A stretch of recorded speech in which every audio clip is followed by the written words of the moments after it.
There is a voice of warning speaking. Don't a silent witness be?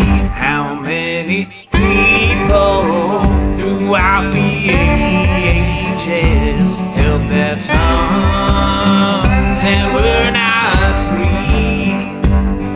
Now the Book of Mormon is an ancient record scribed by prophets' hands, and many a time they pierced dark veils, revealing nefarious plans. One such was when one Amalickiah, through cunning and flattering, convinced many people to forsake their God and hail him as their king. He was a mighty man and strong, named Liberty, a bauble chief, and persuaded the judges they'd rule with him from the pinnacle of the heap. How quickly the children of men forget with what they've been endowed, and let their hearts be led away in a great and surging crowd. There is a voice of warning speaking. Don't a silent witness be? How many people throughout the ages held their tongues and were not free? The chief commander of the armies heard, and the words made his blood burn. He rent his coat and put it on a pole. In the breeze it danced and turned. He'd written on it a memorial of what the Lord had given man, and it stirred the embers in many a heart, and they flocked unto his band. Amalickiah gathered his supporters round, but the numbers weren't near as great. And he read the doubt in his minions' eyes about the insurrection's likely fate. So he fled across the border to a hostile camp of his nation's mortal foe, scheming for the aid to put him on the throne with the axe and the dart and the bow. There is a voice of warning speaking. Don't a silent witness be? How many people throughout the ages held their tongues and were not free? Amalickiah swayed the enemy king to attack his kith and kin, but the king's armies didn't want another war and refused to obey him.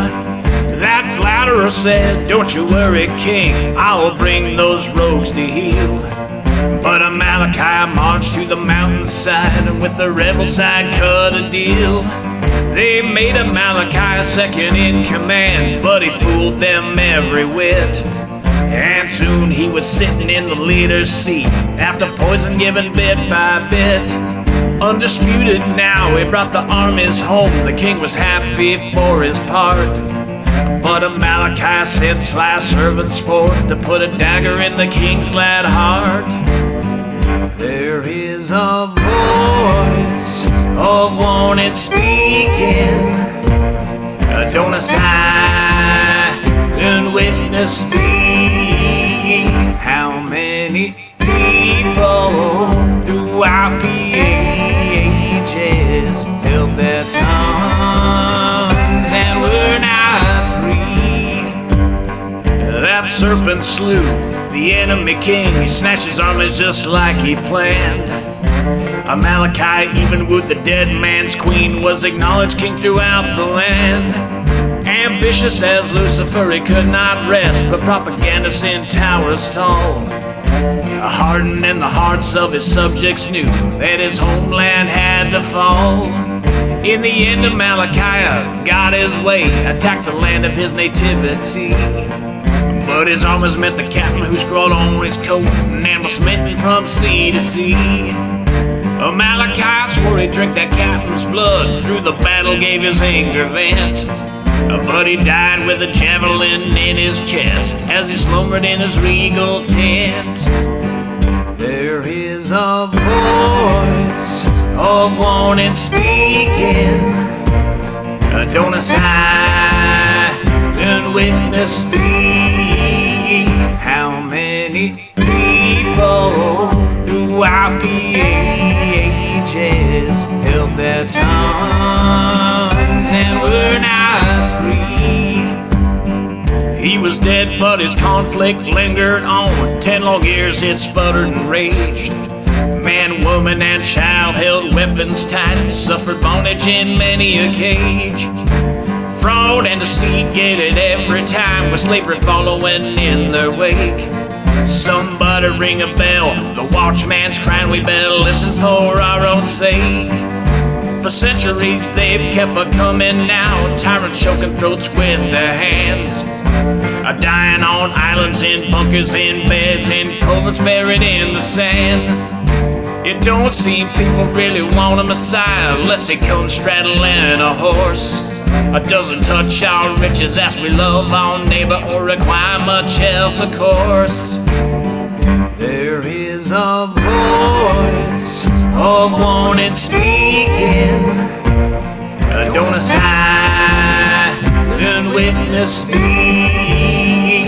How many people throughout the ages held their tongues and were not free? Those old prophets looking out over the ages beheld a day with alarm. They recognized the staggering round the fire's edge and would like to shout, it's getting warm.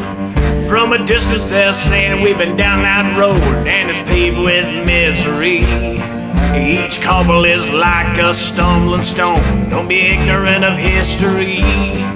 We fly as the crossroads are drawn nigh, every traveler's gotta make the choice. We're plumbing the depths, we're digging deep, trying to wrap our arms around that voice. You can't resort to a musket ball, you'll have to risk standing all alone.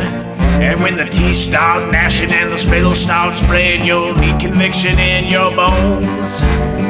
There is a warning voice that's speaking. Don't a silent witness be? How many people throughout the ages held their tongue